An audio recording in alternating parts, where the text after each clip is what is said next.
There are so many things about our lives that need to be fixed. So it'll be good.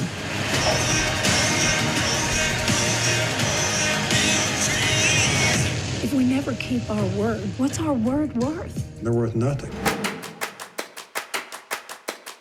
Hello, guys. We've got the brilliant Rob McLachlan, ASC, CSC, here to talk about his gorgeous work on season 2 of the Taylor Sheridan series Landman on Paramount Plus. I'm Reed Morano, by the way. Larry's not here today, so I'm going to be the substitute. Always excited to talk to a DP I haven't met before and pick their brain about their work. I had always been curious about the series because it's such an amazing cast that you have, Billy Bob Thornton and Sam Elliott was in this. And I felt like when I had seen snippets of it before I started watching it, there was something kind of classic about it, when something was looking the way that it felt like it just looks right for the environment, you know what I mean? A naturalistic sort of honesty to the camera and the quality of the light. Always what I'm aiming for is to be as natural as we can, and enhancing that any way that you can that's not going to call attention to us. I've always, years ago, I heard Bill Wages, I was having a conversation with Bill Wages, and I think he summed up certainly my attitude, which is, as a cinematographer, we're supposed to be the guy behind the curtain that nobody sees, who's pulling the levers and stuff, because as soon as an audience member is going like, "Ooh, look at that's a cool camera move. Ooh, that's that's cool lighting."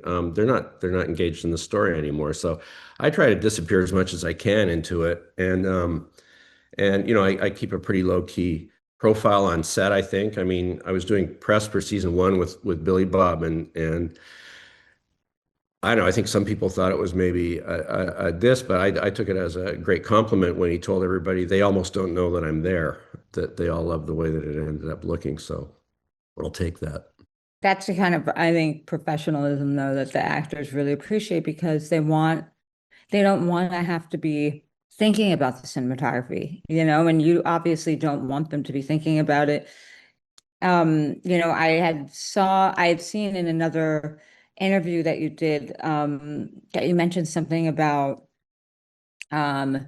wanting to always light from outside of the outside the location, outside the room. Any day interior, if I can avoid having any movie lights, inside the set, I'm always going to be happier, and God knows the actors are going to be happier too, because they're not stepping over shit and weaving their way through a maze of gear and stuff, and it just looks more natural.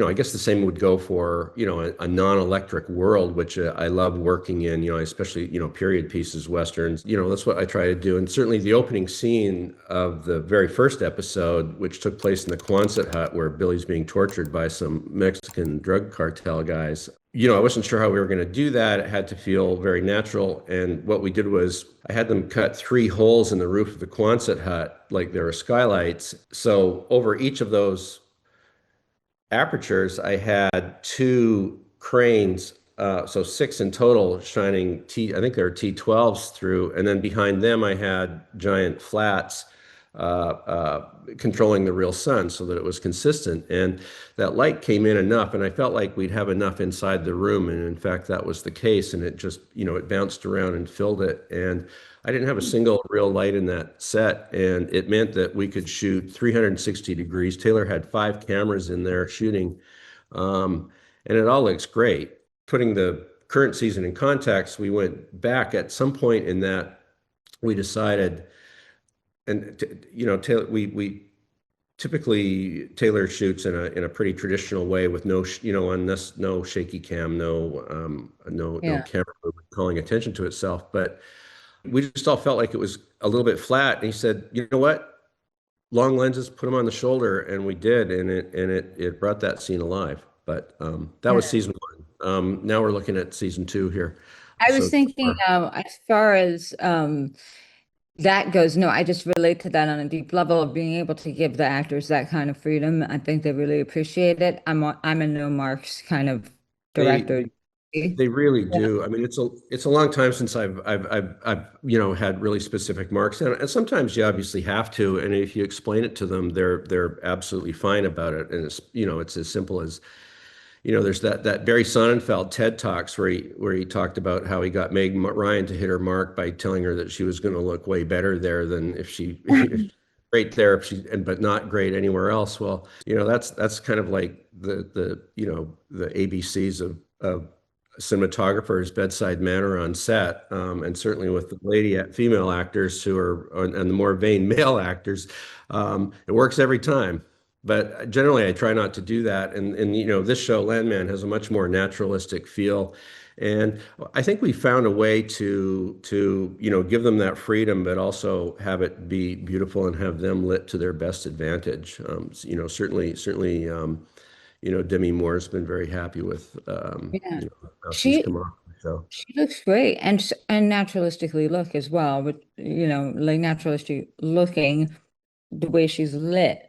I wanted to ask about, I was taken with that opening sequence with the tractor trailer coming down and hitting, that he goes and ends up hitting into that young man in the car, and just the interesting way and the ambient, the sort of atmosphere of that scene. Like you can feel the dust in the air, you can feel the heat of the night, all adds to the tension. And so much of this is just the way that it's lit, and also the choices of the shots that you did, and also the way that you did them. It gives this sense of impending danger.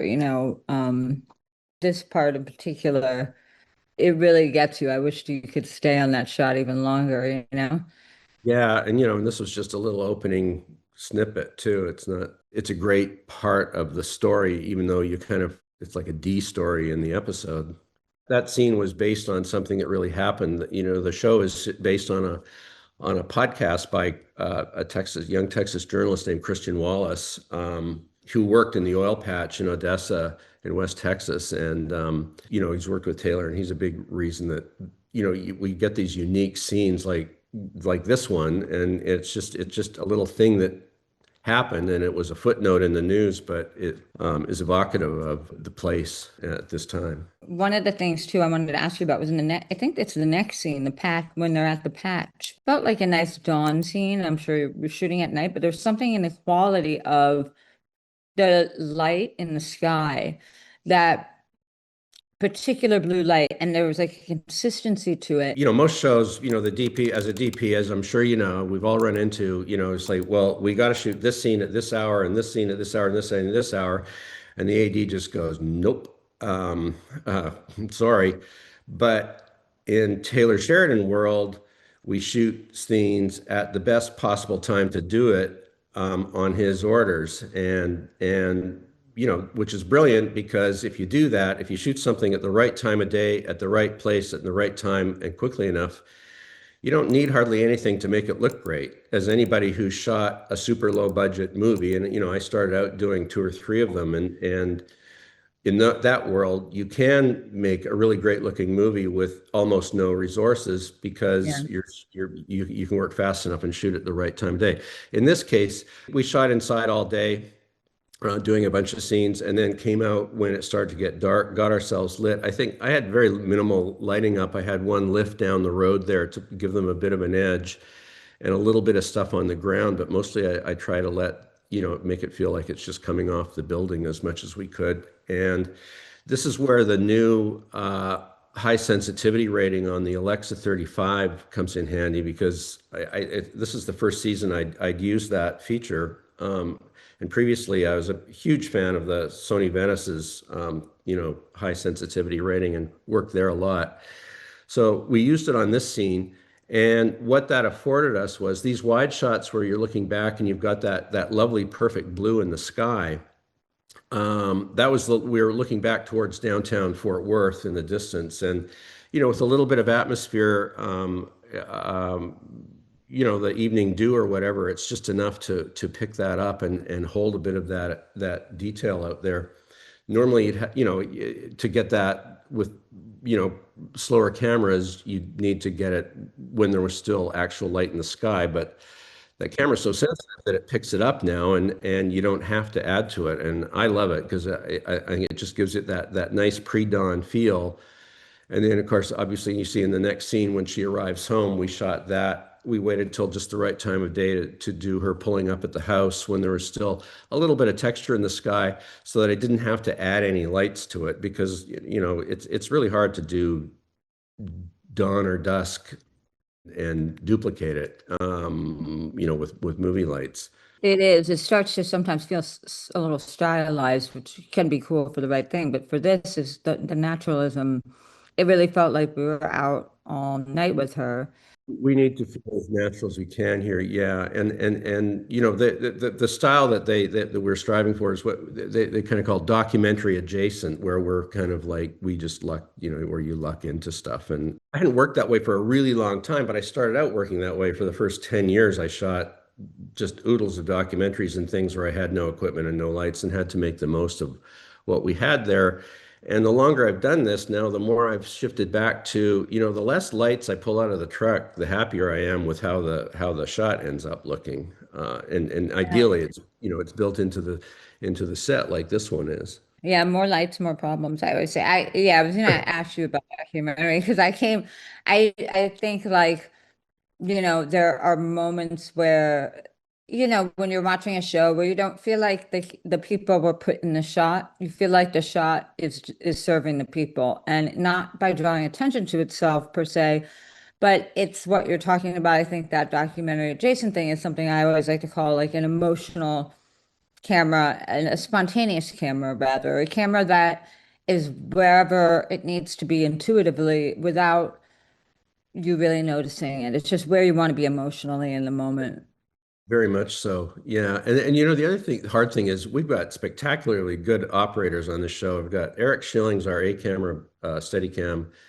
Abby Lynn is C camera, and Dana Rogers is B camera. And they're Taylor Sheridan World veterans. And a great operator is always trying to anticipate what's going to happen next so that it's flawless and so forth. But there's been some slack given to, like, hold yourself back and find things happening at the same time the viewer does, rather than like knowing ahead of time what's going to happen, so that it gives it a spontaneity. I think that it's kind of refreshing.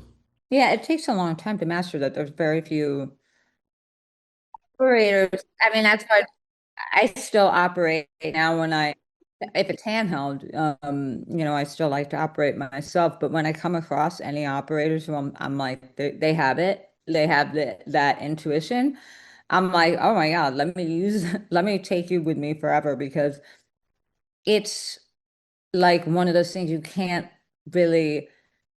don't want to, as a DP or as a director, to have to explain every little detail like that. It really has to be to somebody who's locked into, they know what you're thinking. They know how offhand, how little, or how much a little can do. Like doing almost the smallest of nothing can make a huge difference. I'm glad that you were able to work the handheld into the show. I guess that happened right away in season 1, but you had worked with Taylor Sheridan many times on all those other shows. Yeah, I hadn't actually worked with him personally until Landman. And my entree was, I was asked to come in on 1923 when they had an accelerated schedule, and Ben Richardson couldn't do them all. There was no handheld in that other than the action sequences. But yeah, in sort of prep and defining what we thought the look of the show was going to be, our initial thought was that we would go in the same way, but I think, it was maybe 3 days into the schedule, we realized that let's try something else and see if it works, and it worked great. So we stuck with it. Now, we don't do it all the time, and also because we work on very long lenses a great deal of the time. Yeah, this is a scene I did with Helen Mirren, and this scene as well, down in South Africa with the boat work. It felt more like old school filmmaking that I'm comfortable with here. Although, having said that, for instance, there are multiple camera deal, and these scenes with these two shots and whatnot with the couples on the ridge and stuff. You know, we were working with 5 cameras all the time there, so you couldn't, when you're doing that and you're on long lenses, you can't get in and get as much negative fill in to create more modeling like I would have done, for instance, on a similar scene in Game of Thrones, where we're always using 2 cameras.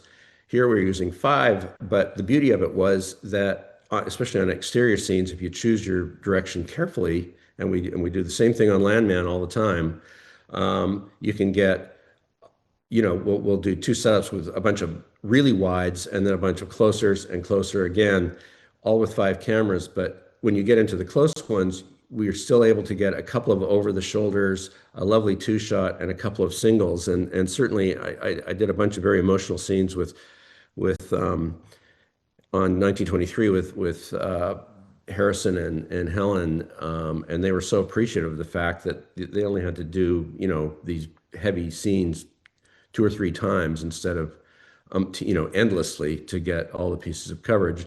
And that's something that the cast on Landman very much appreciate too. You know, Billy's a master filmmaker himself and a wonderful actor, and you know, anything you do to help the actors get it quicker. And then and the other thing is that in the Taylor world, they've got so many shows on the go, they don't want to be dealing with you know, anything that'll streamline post-production is better. So obviously, if you've got 5 cameras running on a scene, you don't have to worry about all the little mismatches that you get with you know, with multiple takes and which hand what was in, and you know, all, the continuity side of things that are the nuts and bolts that I think, you know, drive everybody nuts, but are so necessary. I heard that he loves to get you know, a lot of coverage, and there's never any less than 3 cameras at once, and that's always a challenge. And one I've been in before as a cinematographer on a TV series, but like, you know, and as a director, but I choose to sort of like, you know, it's always nice if you can really refine. There are times where you're getting shots, you're like, I'm just getting this shot so they have the shot. And how do you approach, you know, where and when that happens? And like, when is there a moment to ever say that this is maybe a special moment when the camera needs to do something that's going to bone these other angles, for example? If somebody's got the hero one, but it means rolling through somebody else's shot, that's fine. You know, they get that, and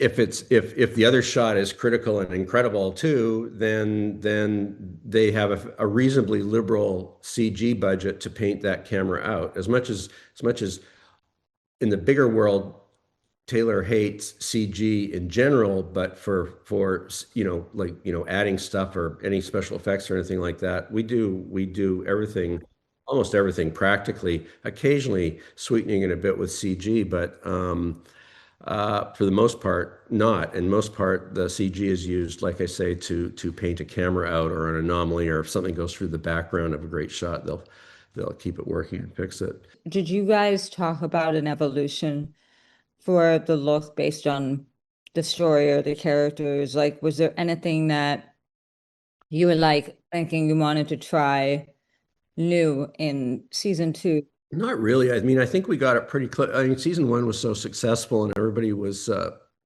so happy with it. We just tried to build on what we had done so far. Yeah, here's the opening series. I mean, personally, I've done a lot of TV shows and I've done a lot of pilots, but I think this is the best first 5 minutes of any series, most engaging. I mean, there's no way you can watch this scene and not want to see where this series goes. I mean, it was one of the things we decided to lean into early on was you know, like blown out, burned out skies. We didn't try to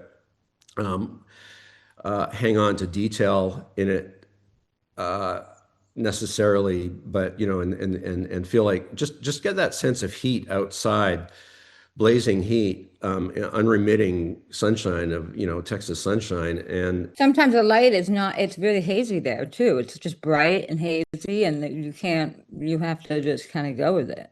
Yeah, and the dust is a big element too. Actually, one of the things when I was prepping the show, we didn't reference too many movies. I mean, I threw out obviously like a movie like Giant, but it's so old school.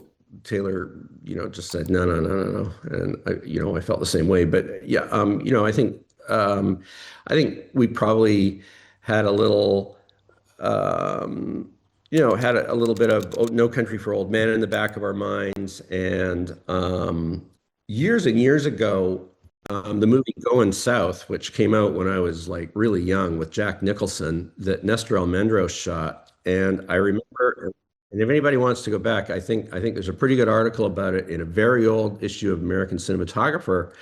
Um, and they did stuff nobody had ever done before, where they were shooting in a practical cabin in Texas, and outside they didn't try to balance the inside and outside. They just let it blow right out, and you just really got a sense of the heat outside. And like that was, I think Almendros got a bit of flack from the old timers in Hollywood about how it looked, but as a young cinematographer, I thought, wow, that's the way your eye would see it. And so we do lean into that a fair bit. And again, this scene was a little quicker to shoot than the very emotional one that ends the season, where Billy goes out to tell him he's bringing him home and getting him out of this shitty former motel turned um, um, old folks home. Yeah, I mean, I was so excited when I saw him coming in. And did you guys shoot those scenes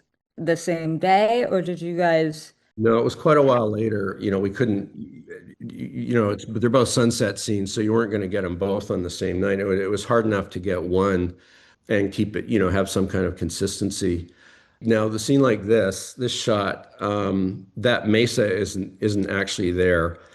That was added with CG, and we did the same thing here as we did with the final scene, where we needed to have the look, but the sun had already gone down. The sky looked nice, but the sun was gone by the time we got to the shot that we needed to get. So I did something I've been doing for years that scared me the first time on Game of Thrones years ago, like, I don't know, I think it was season 2, but it just works so darn well. And I just put a light right in the shot so that the lens would react properly. It's one thing to paint a sun in the background, but if you don't have something hitting the lens the way the sun actually would, it's not going to feel right. So, you put the light right in the shot. If, in the past we didn't have the CG to fix it. So I just used atmosphere, and the light hitting the smoke hid the stand and everything else. I've done it a ton of times, and it generally works quite well. And it worked really well here, thanks to a little bit of CG paint out help. That's one of those things that you learn at some point, where you're like, I'm just going to have to let this do the job that needs to be done, because nothing's going to beat. That's not the way you can create that feeling with the light into the lens. Right. What else are you going to do? And then this is a practical location, that two shot of the two of them, again, watching the sun go down and the horses in the distance. We shot that on our location, although we also have a built set in the studio with that backing. And again, we did a few sunset scenes there, where once again I put the light right in the shot. It would be out of focus in the background. I think it was a case where we had to shoot it in the studio because we'd been had so many lightning storms there that, when they make you shut down completely and everybody has to take shelter, and you lose your day. It's a case where having the resources really, really helps a lot.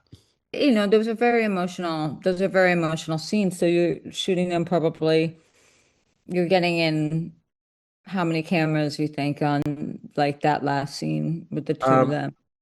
I think we had 3 or 4 out there for the final sunset scene, which I don't think we've actually gotten to here yet on the shots here. But there's a scene where they're all sitting around after the mother's funeral, the grandmother's funeral. In that restaurant? We're in a barbecue restaurant. I love that in there with the wood paneling. And I mean, that's a real place out in Weatherford, Texas. And we had all these people sitting at a table. It's a big, long, emotional scene. And again, that was a good case of, we were going to have to be able to do all the coverage at the same time. We had 5 cameras stuffed into this little restaurant, all on track, starting on, wide and then working our way in. Quite often, one camera would see another camera as they drifted through each other's shots. But we built up the bulbs and the practicals in the place because I thought that would, feel the most real. And typically, a lot of these places, what I found, amazingly, with houses and businesses there in Texas, I guess, built pre-air conditioning, they didn't have much in the way of windows. So they're remarkably dark. Like all the houses I've rented and lived in there were some of the darkest homes I've been in, and a lot of the businesses are the same. They're kind of shuttered off from the harsh exterior. This one luckily had some windows, and I had windows on 2 sides, so I could have some 18Ks outside. But by the time you get 5 cameras in, there was nowhere to put any lights anyway. And again, I think it was really successful. Not everybody is lit movie star perfect in every shot, but literally we were shooting in 5 directions at once, this entire table all the time. And it's just so much easier on the actors, and it feels really natural. And I was really happy with how this scene came out. And if somebody told me 5 years ago I'd have to, shoot a scene like this with 5 cameras and not a lot of takes, I'd be, or it wasn't going to look very good, but No, it feels so natural. It looks so, nothing about it is screaming to me like, oh, you had to do all these characters at once. I think the placement of the cameras, the lens sizes, the way that the light isn't fussy, but it's falling, it's doing what you would do, what you would see by eye. And I just like that it's not, as you said, movie star perfect. I think it's such an emotionally loaded scene, and there's so much tension in it. And I think that a lot of that is, the things that bolster that are the fact that the light feels completely natural to the place. again, going into this world, and this is my evolution as a cinematographer, and I think probably most cinematographers go through the same arc. When they're young, you're trying to show off and be noticed. And now and I kind of got through that stage quite a while ago. It helps to work a lot because you can get all that stuff out of your system. And then start to focus on and step back and make them secondary, and making the story as engaging as possible and sucking the viewer in and just engaging them as fully as you possibly can becomes more important. And in fact, it's paramount. And any of the best work I've certainly done in the last 15 years, we've hit that note and found that place. And I don't have people coming up to me like I did before I'd done something and like really gone all out and made these everything picture perfect, patting you on the back for the cinematography. But I'd rather get patted on the back for having been involved in something that is really wonderful drama and really entertaining. And this show is both those things. Yeah, I mean, just in that moment when Billy Bob tells that story about, his mother, it would have been really hard, I think, if for someone else to not want to like fuss over that shot of him, but it's just the right amount of wrap of natural soft light. He's partially, he's got a gray contrast ratio, but he's got light in both his eyes. It really is perfect for that moment. I did want to ask you about, I heard you talk about the working with Taylor, like they have the Bosque Ranch style guide. And I was wondering how that affects you as a DP coming into that. That dropped just as we were starting Landman season 1, and it came out of some bad experiences they'd had with a variety of cameramen all trying to coming in and trying to put their own stamp on it, coming in, telling them, well, this isn't the way you shoot TV. This isn't the way you shoot drama. This isn't the way you do it.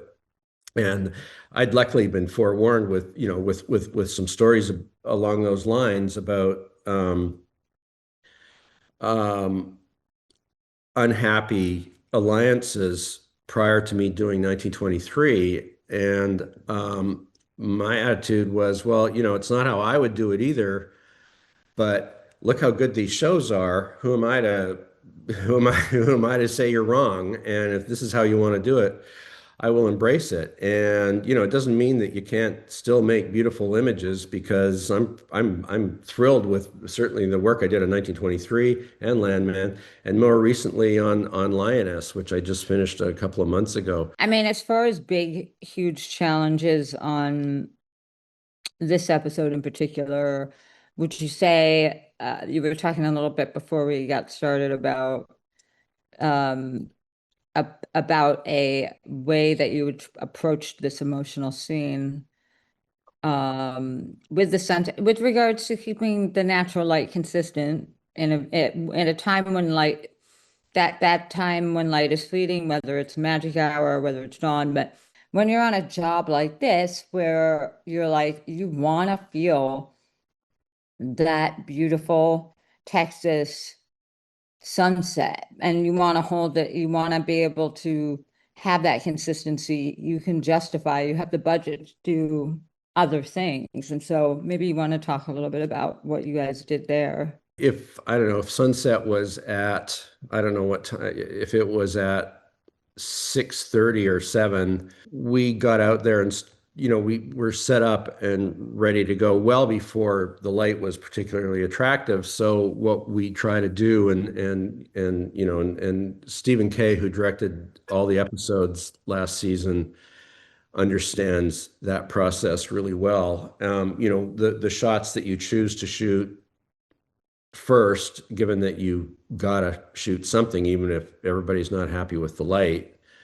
And we do this. This is our standard MO with all these things, with all this big day exterior, anything day exterior there is shoot anything we can control first when the light's crummy, and then fall back and get our really good stuff. Now, like this scene, this shot here, for instance, I you can tell because the light in the sky is darker in the background that I think the sun had already gone then, and that was artificially, some of these are completely artificially lit, and some are lit with the real sun. And with the first scene we shot there with Sam watching the sun go down, having the argument with the nurse, I took one 18K out there. This time, because we needed much wider shots, I took 4 18Ks out and had them set up ready to go for when we were getting into their coverage, so that you could actually literally feel the sun dropping below the horizon.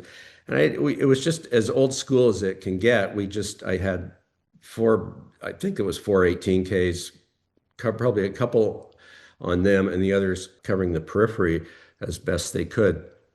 And on cue, everybody had their contacts on. The lamp ops just were instructed to just simply tip the light up and off, and it works like a charm. Here it is here. We did this way more times than I would have preferred, and we shot until it was way darker than I would have preferred. We probably took 3 more runs at it after I'd said, okay, that's it. The light's too low now. I'm not going to be able to sell this. But Stephen wanted more, so we threw wires in and opened the camera up. And again, this is the great thing about having such a sensitive camera. I mean, it's a wonderful tool. I marvel at it every day. And when I think about what I went through when I was shooting with 100 ISO film stock, and sometimes the 100 ISO on 16 millimeter, which was even harder. That's why I laugh at I've got some young wannabe cool camera crew who are very ambitious and just think film is the coolest thing ever. But I don't care if I never go back to shooting film again. I really don't. And because these cameras just give you the leeway to do so much more than you could have before. And this shot, it was basically, we were wide open on Zeiss Supremes at a 1.5, 3200 ISO. And, by eye, that sky was almost dark. But that camera lets you get a really gorgeous shot. We all got goosebumps watching it when we were shooting it. Taylor is very once something he's got so many plates. He's got 10 million plates spinning in the air at the same time. And once there's something that works, they like to stick with it. And I mean, the big coup for me was to get them to switch to use Zeiss Supremes on the show on season one, which he ended up loving. So, and I even though we're not shooting that, the 35 isn't a full frame camera, the lenses are, so we still get that greater cinematic depth of field. And also I have a 1.5 lens, which I use all the time. And luckily my focus pullers are superior. Texas is in some ways absolutely unphotogenic, and in other ways it's incredibly photogenic. And you just have to find that feel of it. It's never going to feel lush, but I think our aim is to convey the blazing heat and unremitting sun and just the harshness of the environment, and certainly out around Odessa, where the oil patch is about one of the most bleak places on the planet I've ever been. But there's also a beauty to it. And how much does special effects play into remembering to bring sort of certain types of atmosphere into the shot? In this scene, there was no visual effects, but obviously special effects had to be able to turn on and off an oil gusher on cue. And this show has the best special effects crew I've ever worked with in my career, anywhere, any part of the planet. I mean, these guys are, incredible pros. And if you've seen some of the other stunt things we've done, like crashing a plane, a tanker truck into an aircraft, and or even the big rig crash at the opening of this episode, it's they go off without a hitch and look really real. Yeah, and I mean, I think I was also thinking just even like little atmospheric additions of things besides like having, if there's dust in the air in Texas needed, or but sometimes there's just particles and things floating around, and when you have that, I've noticed like. Yeah, but it also makes it more filmic, if you want to use, for want of a better word. And that's why I do, on my interiors, I almost always use some atmosphere, but not enough that you can see. It's just, that's my lens filter is atmosphere. And it just gives you that much more depth, especially in combination with a large format lens like a Zeiss Supreme, or some of the other new ones that are out, or obviously an anamorphic. I mean, I'm not sure if we didn't have to work so darn fast and also cover so many cameras, I'd consider using like Hawk anamorphics or something for this, which I love.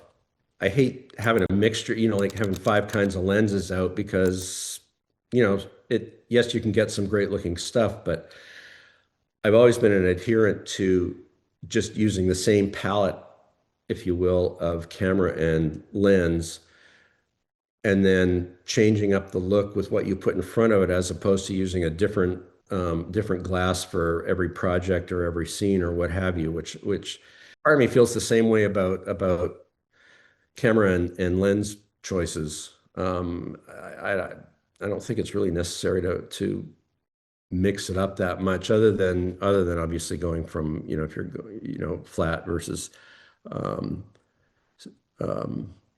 anamorphic. And how was your relationship with Stephen, who the director? Well, I worked with him on season 1, and before that, I think I went and filled in for a friend on a show called Saved for a few days when he had a family emergency, and I'd worked with Stephen briefly then, like back around 2005 or something like that. He and I mean, the crew say looking at us, we could not be more different, but I think our aesthetic is very, very much on the same page. If you've ever met him or you've seen him, you'll know what I'm talking about. I mean, I'm Mr. Button-down shirt, hang in the background, try and disappear, and Steven's quite different than that. But he's also a very good, very cinematic, very filmic director, and he, as a former actor, he's also really very adept with performance and what have you. It's good, but sometimes it's the opposites that work the best together. You know what I mean? Yeah, I hope so. I hope so. I mean, I try to do that with the crews that I hire too. I mean, I try and get the best people I can, regardless of their background or whatever, and then let them do their jobs. I try to keep. I've kind of gotten to the point where once I know the crew, I keep a pretty light hand on the wheel, and you just grab it if the car runs off the road, get it back on the road, and then let everybody go back to doing their job, and you get more involvement that way, and more engagement too. And actually, just I think the best example of that was on Game of Thrones. I was asked many times, how did they keep the consistency, the quality up, and how could because at the time it was a quantum leap better than anything else being made for television in many ways. And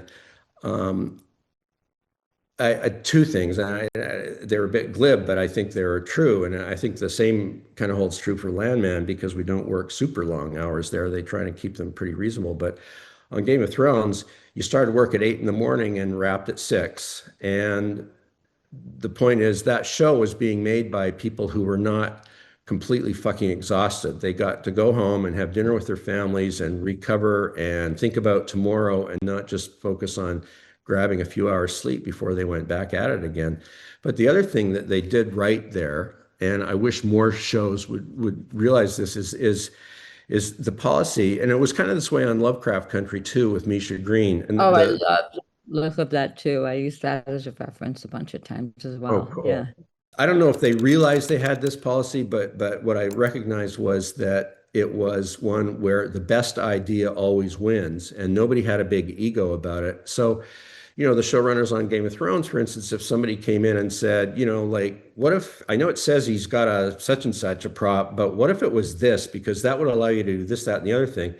Sometimes they'd say, fucking great, let's do it. Sometimes they said, no, that's not, that doesn't quite work. But nobody got their feelings hurt. And because often ideas from the crew were embraced, and I experienced that too, where on some shows I wouldn't even bother to make a suggestion because I knew that it was going to be met with, they just didn't want to hear it. But there, if you had some kind of inspiration and went and sold it to them, they would embrace it. And the result of that was that you had an entire crew where anybody's great idea could get incorporated into it. And then all of a sudden you've got a workforce that's 100% engaged and invested in the show rather than just worker bees. And that's that, and we were talking about crew earlier, and like getting operators dialed in and stuff. Well, I at this point, I will avoid going in. I don't like going in on a show where somebody else has picked the whole crew, because it's just so much more work than if you're working with people that you've worked with, like I have been lucky enough to with this crew on Ray Donovan I started with in 2012. And I've been able to have with me on most of my projects since then.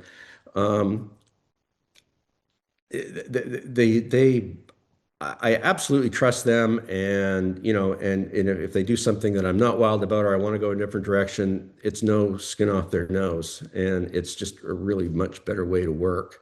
No, and I think that's the thing. Like, that's how the level of collaboration usually of a cinematographer is the amount of the same crew that he retains over and over. Because for me, it was like always a security blanket to try to bring the main group with me as much as possible, no matter where I was shooting. I was doing a movie in Montreal a long time ago, and there was a little bit of a language barrier. I thought I'd been pretty clear about removing a polarizer and adding an ND6, and somehow or another, the polarizer got added, but the ND6 didn't come out. And it was the first day of shooting. And I've been pretty specific about it, and I even gestured and, I have a smattering of French.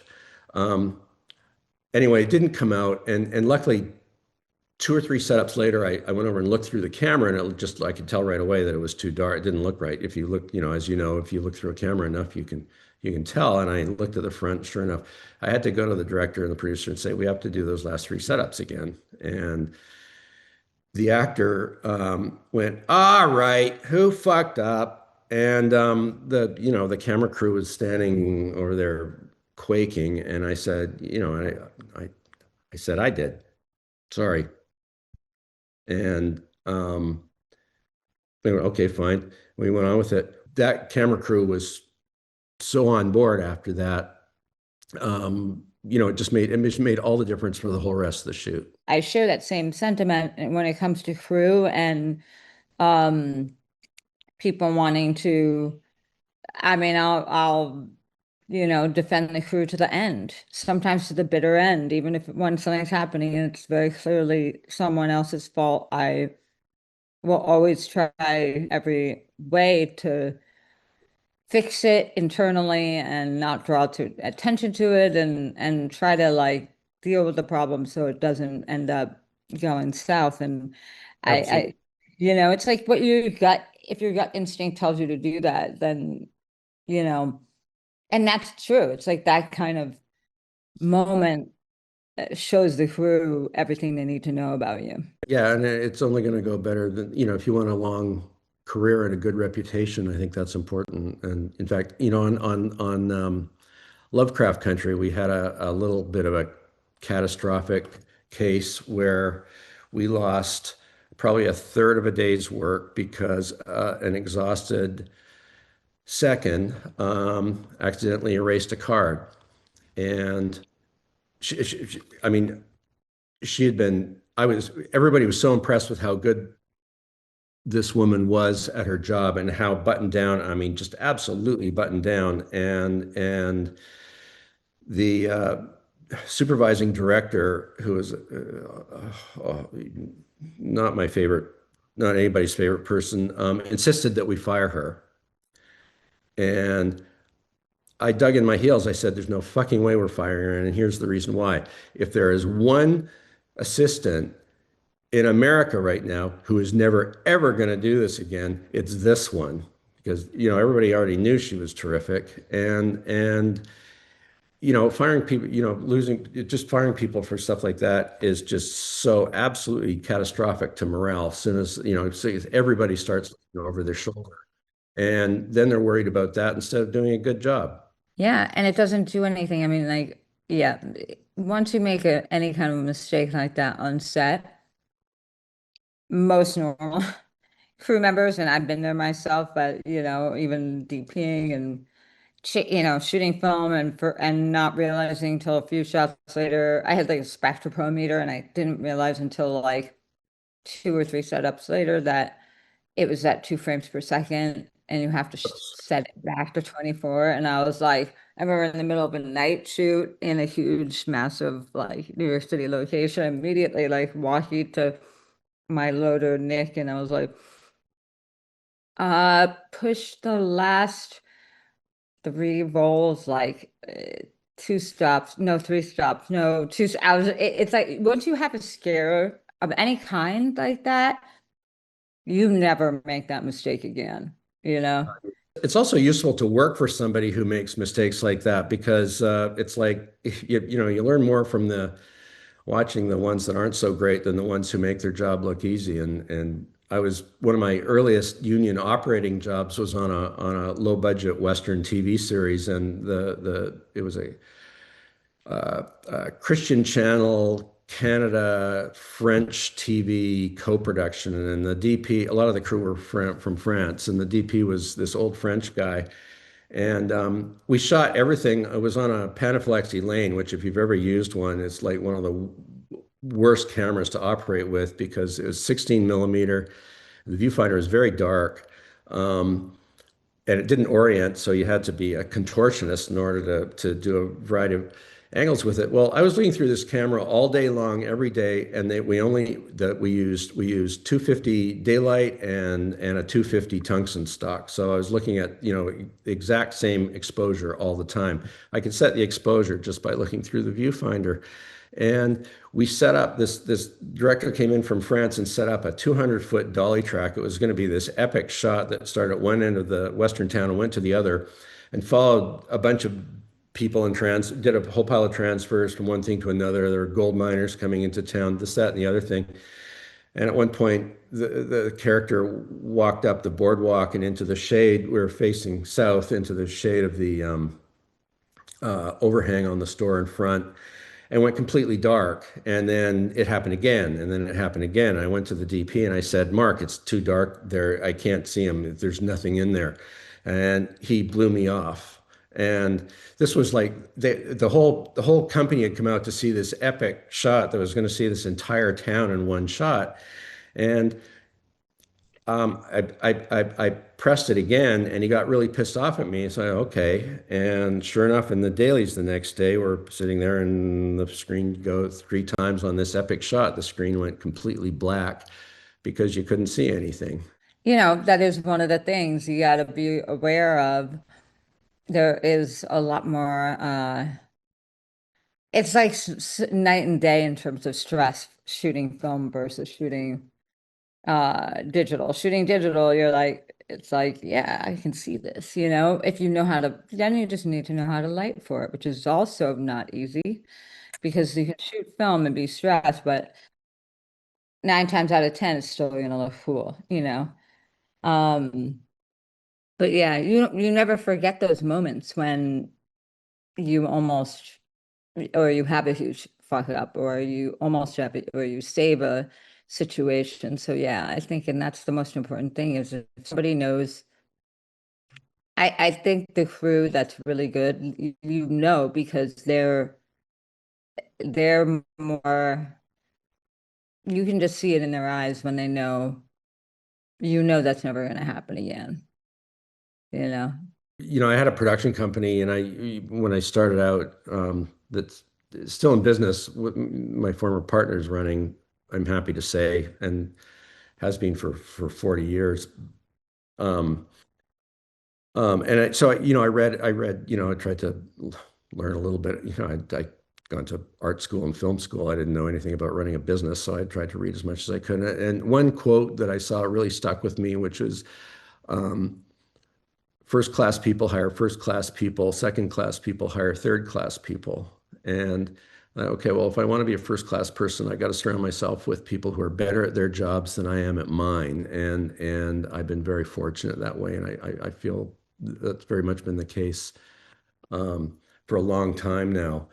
And if my work looks good and our days get done really quickly, and I'm considered fast and good, that's because of who I've surrounded myself with. And that's my best advice for any young cinematographer is just find the best possible people you can. And if they make you feel insecure because they're way more experienced and they've got a lot more, they know way more than you, don't be intimidated by it. Embrace it and get everything you can from it. What are you trying to do next? Well, I'm just settling into a new home with a new partner, and in a very beautiful place. And I guess I'm actually, as wonderful as it is to finally have a couple of months off. Since it's the first time since the strike I've had a breather. I'm really looking forward to going back to Landman season 3, largely because, those scripts land, and I can't put them down. I mean, they're wonderful. They're so entertaining. The cast is great. There's not a bad one in the bunch, or on the crew, or in production. It's a really great place to be, certainly at this point in my career, because I don't feel like I have to. I don't feel like I got anything to prove. I just want to do something that I enjoy and work with people I love, and that's what I'm doing. So, I'm very fortunate that way. That's the dream, to work with people you want to be around every day. I mean, that's just really, like, if you can do that, then yeah, you basically won. It's so great when a series can keep going like that and have the same group. I do think, though, it's really beautiful seeing the evolution, and also looking at your whole body of work and seeing the evolution and going into Landman and having its own completely different visual identity. And that's the other thing that I really admire about it, is when a show feels like the show, like its own show and nothing else. And I always wanted to, like you said earlier, disappear as a DP and not have it be like every time someone saw something I shot, oh, you see the DP before you see the story. And I really admire that quality in your work. And thank you so much for taking the time to talk to us about all of this, about episode 4 in particular. My pleasure, Reed. Thank you.